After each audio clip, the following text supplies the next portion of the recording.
Say good morning once again. Welcome to our discussion segment on this day. And what we want to talk about now is about promoting technological development in Nigeria. While a lot of individuals are really bringing various innovations to ensure that our technological industry is being developed. So we want to look into that to see how we can encourage our children and other individuals who are bringing such innovations to really promote the economy of the nation. To really help us do that, we have in our midst here Professor Ernest, Igwe, a lecturer from UNIZIK. We want to say welcome. Thank you, my dear. You're welcome to Good Morning, Thank you. Anambra. You're welcome. Thank you so much. This is our first time of coming to Good Morning, Anambra. Certainly. Yes. You're happy, you're excited about that, or what? Yes, I've been an Anambrarian. Of course, it should be. Okay. In these days of economic uncertainty, then we want to find out how technology innovation can help boost development and then the national capacity. So let's go straight into that. Innovations, how can that help technological wise? Thank you so much for inviting me. I almost have to say, in the last Science and Technology Innovation Policy of 2011, it is clear there by the then president that no nation can develop without having much innovations in various spheres of human development. Much more when you see that Nigeria is one of the greatest markets in the world. It's an estimated population of about 200 million. So anything you bring into the country sells.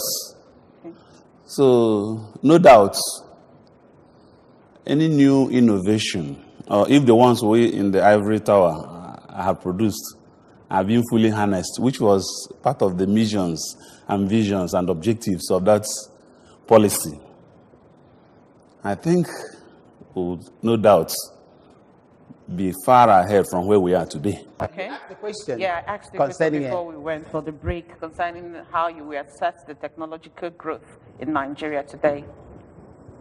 It's not encouraging. To be sincere with you, it's epileptic. Always somersaulting. It started from, maybe we'll go down the historical lane a little. 1974, then before the ministry by an act, 1980, 1984, it was removed again as an agency. Later on, merged with Ministry of Education. Later on, distributed to various ministries. Later on, coming back. You see, there's no stable policy, technological policy, and you don't envisage much to achieve much from there. I don't know whether it's an international conspiracy. I don't know whether our leaders are really aware or their advisors. It's rather unfortunate. In my considered opinion, we need a surgical analysis, a surgical overhaul. The brains are there, the infrastructure are there. So much money is budgeted. But what do you see? So are you trading the blame on the government or individuals or stakeholders who would have kind of promote this to reduce dependency on the foreign technology? I want to think, well, the question I don't know if I may answer with a question. The structure and the leadership, which one is more important? You answer it. You answer the question. The structure and the leadership. The leadership has to operate within a structure. And the structure cannot function well if the leadership is not good. So they are overlapping. So in this case, I can say all have sinned and fallen short of the righteousness. How do we address this now? I have said it. A thorough bottom-up policy, not top-down policy approach. From down. Yes, a pyramidal base where you have from the large Like, let's see the mechanics. If you go there, you see, especially at Kokam, Enugu, Aba, even Okaya, you see little minor modifications, equipment you cannot get. You see them fabricating it. Even though we have agencies like, we had agencies like Naseni, we have STDI, we have NIDA, we have a technology incubation center, we have all these things. But there's a lot of disconnect between all these groups. And what do you expect in such a disorganized approach?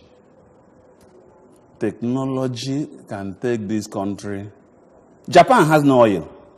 Yes. Is it not technology? Okay. Good. You know, when you were saying something earlier, you said that every developing country knows the importance of technological growth if they want to be relevant in future. So what are these important? What is the importance of technology development in any developing country? You know, Nigeria is one of them. Technology creates employment, eliminates poverty, makes standard of living better. It cannot be counted. So I don't know what else you need from me. Now, all right, let's look at some individuals, young lads who, when you see them, you construct one or two things. They see them constructing an aeroplane, cars, buildings, and lots more of other things. And governments most of the time don't give attention to such lads. What do you think? Will it a neglect of such? Will it go anyway in promoting technology in our country? I wish I had more time, but it's very unfortunate, quite unfortunate. I would like to take you history, memory down lane. Now, in the 70s, we have this Mbise boy, Anyanwu Damian, who brought the radio Mbise. I listened to one of his interviews when he was saying, if this country is not interested in him, he's bound to leave this country, and so many countries are offering him citizenship, every other thing. The day I wept and felt whether we still have any hope in this country was when I was watching is it CNN or one of these television stations. I saw this man, his laboratories, so many buildings by the American government. They have taken him as medical laboratory research, information research lab, so many of them. They've taken him. Please, can I take you further? Look at agriculture. Reverend Father Nzamujo started a Songhai Academy farm where you don't need fertilizer to grow your crop. There's one. There's a model in Urum by Reverend Father Sebastian. There's one in Oji. This man came, approached the Nigerian government. Please, I have this. I've met him. I have a model who can grow this, and it's an integrated farm.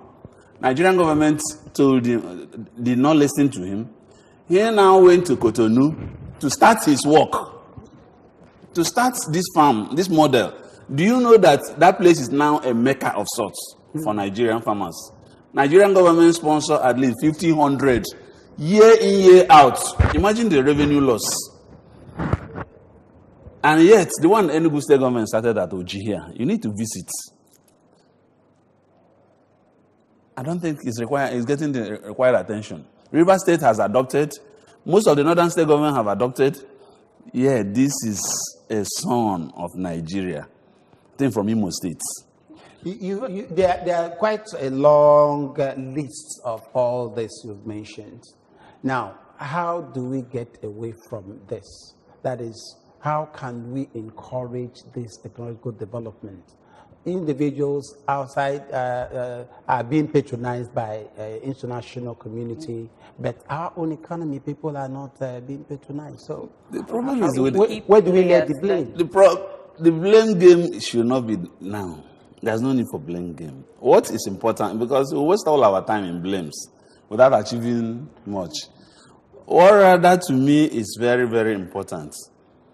Like in all scientific processes, understanding our problem is the most important thing, if you agree with me. The question is, has the government understood this problem? Okay, it's our problem not really having access to knowledge, researches, designs, data analysis, and the rest of them. We are experts in that. We don't have a problem about that. All we need is a harmonization, a synchronization, a sincere objectives. You even pick somebody from the ivory tower, he does the bidding of his master. When you had the military, they now resorted to turnkey projects. You understand what I mean by turnkey?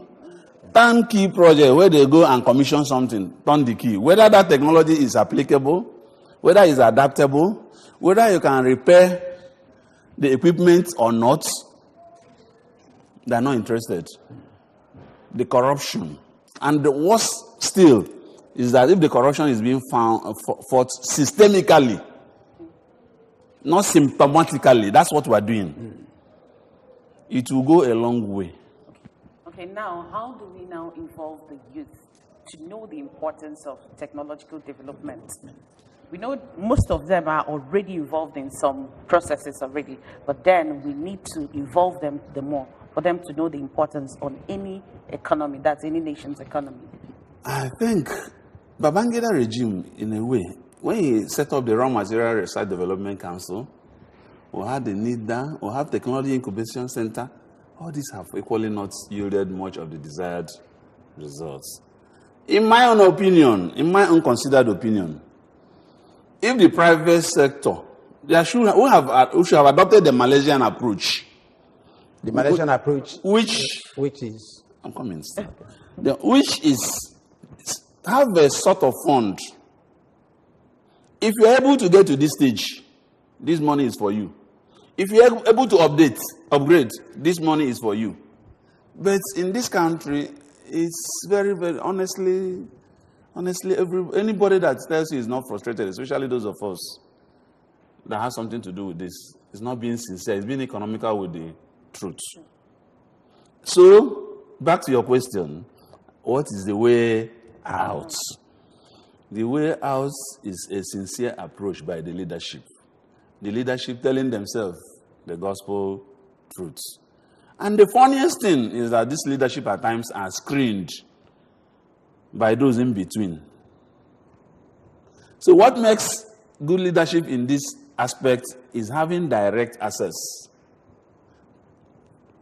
unscheduled visits, going to this place. But and to worsen it, my brother, the power generation. I was actually coming into that. The technological infrastructure. Yes. Let's be honest. Look at the monumental money spent on power. And they will always give you one reason or the other. Politics of religion, politics of ethnicity. Even within a family, it goes beyond ethnicity now. It's horrible. So actually, we in as much as we are trying to forget or maybe draw the issue on not trading any blame, still we have our problem, and that problem is encouragement. Like we mentioned about individual kids who have innovations, you see them scattered all over in the streets, and nobody's giving them encouragement. Even from their mentor or from their family members, they're not being encouraged. Parents, are you not looking at it apart from the other one you mentioned, the power which we use in doing that? The encouragement, can't it go any way in helping to really promote that? Who are we to blame then? My brother, my sister, this blame has to stop. It's on the door of the leadership. The leadership, the governor, the local government chairman, the family head, the president, is at their doorstep. Let's take one other aspect, sir. When I was lecturing in the notes, I saw how they mill their maize, how they remove it from the horse, the cob. Very local technology that can be developed. It has been there over the years. Nobody is talking about it. Go and see how, like, go to Kano. See the way they process their blood meal, their bone meal. Go to the mechanic workshop. So the truth and the honest truth still remains.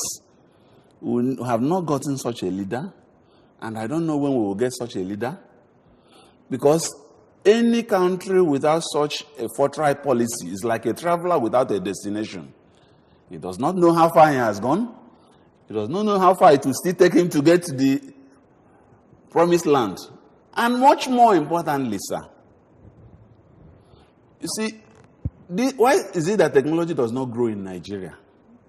There's a cabal. Somebody importing generators. We will not want you. You are taking him off. When in the 80s, we wanted to have an Onitsha airport at Oba. Much money was raised. The same time with Owerri. There's an allegation, which is not yet proven, that the bus drivers didn't want it. Yeah. By now, we would have been thriving with that. And whether you like it or not, Anambra has no airport as of today. But there is hope that they are going to have very soon. It's a hope. Hope is not an endless hope. Okay, we have a lot of challenges facing the technological development in Nigeria. And so, how do we address this? Let's repeat that so that we'll round up. Okay, in rounding off, now we want to know the role of parents, stakeholders, government in encouraging creative abilities in young ones, especially when these children are growing up. Thank you so much.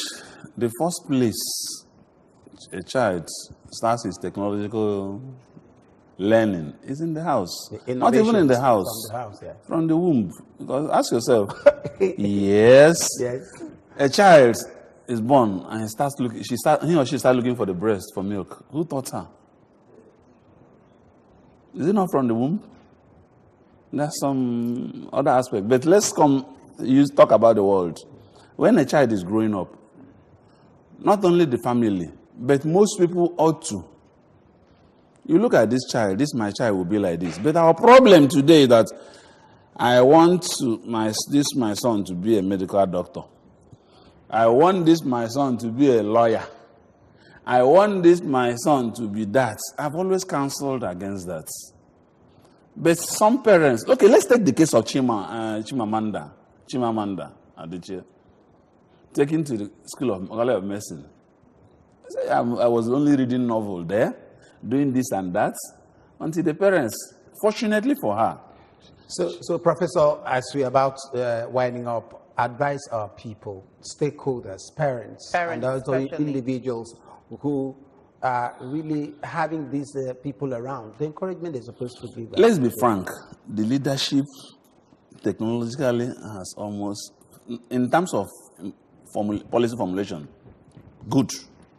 Implementation, 0 or minus. Your advice? My advice is a surgical approach, overhaul, to move away from this epileptic, never-ending, vicious, cyclic approach, which will take us to nowhere. And that we are losing billions of dollars year in, year out. Until that is done, we are going nowhere. And of course, I believe it will help us to avoid or reduce the dependency on foreign technology. Instead, we have to consider our own. That is just no doubt, but are we really interested in reducing it? From all these that when they are being implemented, I believe the leadership, and they are not interested in reducing it. I don't think so. I don't think. I think they are interested because let's tell ourselves the truth. Then we are not going nowhere if you don't want to take to this truth. The leadership is not interested. Somebody within that leadership is thinking about what he's going to get. Have you heard about the Novo Rich? During the privatization and all this, nobody is interested. These leaders are not interested. I think the most honest Nigerian is one who has not been given a responsibility. When you get there, you see what is happening. Okay, I want to thank you so much, Professor Ernest Igwe, lecturer at UNIZIC, for coming to Good Morning Anambra. Thank you so We much. wish and have the confidence that we're going to invite you again to expand on the discussion on this. Thank you. So we want to thank you so much. Thank you Thanks a for lot. being part of this show this morning. Thanks for the opportunity. Okay. Well, for you watching us out there, we thank you for joining us.